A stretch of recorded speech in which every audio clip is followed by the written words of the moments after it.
Hayatta bazı şeyler olması gerektiği gibi olmaz. Ne kadar iyi bakarsak bakalım solup giden bir bitki, ne kadar gevşemeye çalışsak da uyum sağlayamadığımız o ilk randevular gibi. Durum biraz fazla romantik bir giriş oldu. Sony'nin hala sahip olduğu birkaç Marvel karakterinden yararlanarak kendi küçük sinematik evrenini kurmaya yönelik garip ve sık sık gülünçleşen girişimlerden bahsetmek istemiştim sadece. Çünkü gerçekten Morbius, Venom, Madame Web veya bu durumda Kraven the Hunter gibi sinema harikalarını kim unutabilir ki?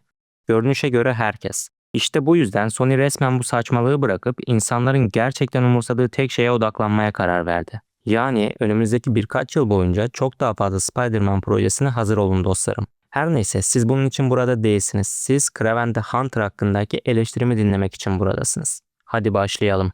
Film var olmayan heyecanımızı karşılıyor mu? 2 yıllık gecikmeye değdi mi? 2 saatimizi harcamaya değer mi?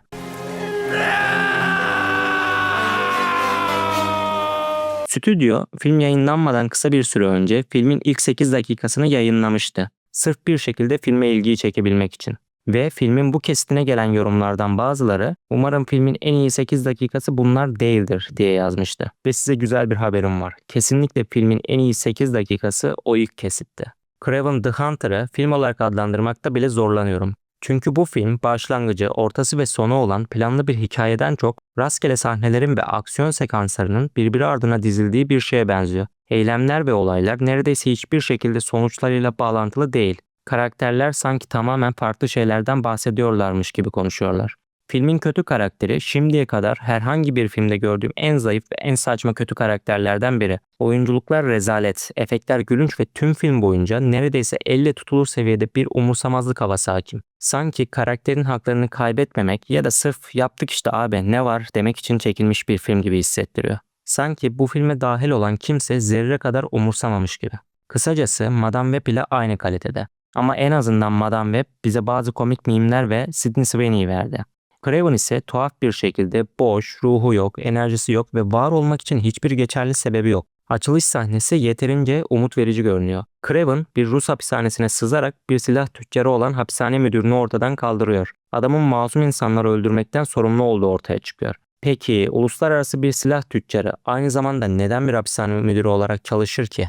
Bilmiyoruz. Ama neyse, yine de bu sahne odaklanmış, iyi çekilmiş, hızlı ve işlevsel gözüküyor.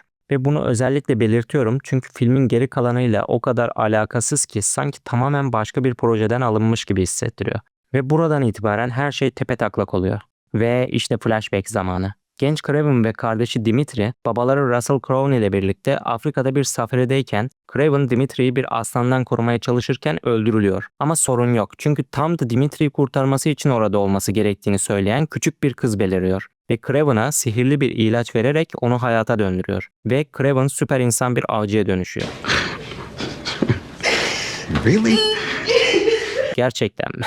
16 yıl ileri sarıyoruz ve Craven artık suçluları ve kötü adamları avlayan bir tür şehir efsanesine dönüşmüş. Sibirya'daki işini bitirdikten sonra Dimitri'nin doğum günü için Londra'ya gidiyor. Ama hayır, Dimitri bir gergedan adam tarafından kaçırılıyor ve Russell Crowe'dan fidye ödemesini istiyor. Russell Crowe yardım etmeye yanaşmayınca Craven bir şekilde Londra'da avukat olarak çalışan Voodoo rahibesini buluyor. Ne büyük bir şans aksiyonun çokça geçtiği şehirde olması. Peki Craven onu tam olarak nasıl buluyor? Bilmiyoruz. Senaryo ne zaman ona ihtiyaç olsa orada beliriyor ve tek açıklaması "ben bir avcıyım" oluyor. İşte size filmin temelini söylüyorum. Craven kardeşini geri almak istiyor ve gergedan adam da onu öldürmeye çalışıyor. Bunun için de süper insan bir suikastçı kiralıyor. Ama sorun yok çünkü Voodoo rahibesi onu bir arbaletle kafasından vuruyor. Ve sonra gergedan adam gerçek bir gergedana dönüşüyor ki Craven'la yumruk yumruğa dövüşebilsin. Ve derisinin mermilere karşı tamamen dayanıklı olduğu söylendiği halde Craven onu yine de karnından bıçaklıyor ve ardından bir grup Buffalo tarafından ezilip ölüyor. Sonra Craven aslında tüm bunların arkasında Russell Crowe'nun olduğunu öğreniyor. Ki bu da hiç mantıklı değil. Çünkü bu süreçte defalarca ölme noktasına gelmiş ve 2 oğlunu birden kaybetmiş oluyor. Ama hadi bunu düşünmeyelim. Sonra bir ayı tarafından öldürülüyor ve film bitiyor.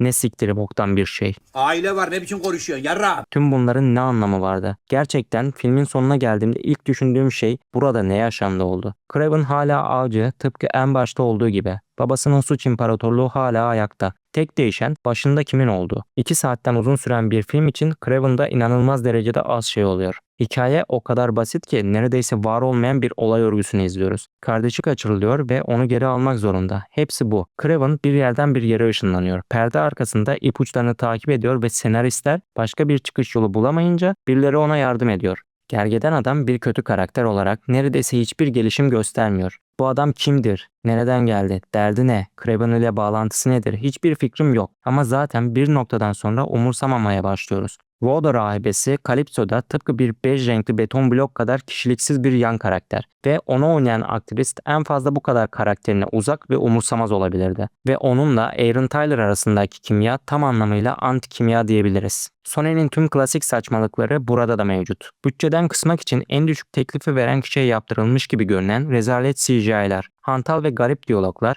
daha iyi filmlerle bağlantı kurmaya çalışan çaresiz girişimler ve sorunlu bir prodüksiyona işaret eden kesik kesik ilerleyen anlatım. Korkunç eleştiriler, felaket açılış hasılatı ve parçası olması gereken serinin ölümüyle birlikte dünya Craven the Hunter'ı büyük ihtimalle çoktan unuttu. Ve dürüst olmam gerekirse ben daha 2 gün önce izledim ama şimdiden filmi unutmaya başladım. Ve açıkçası bu durumdan oldukça memnunum. Neyse bu film hakkında daha fazla konuşup kendimi yormayacağım. Görüşürüz.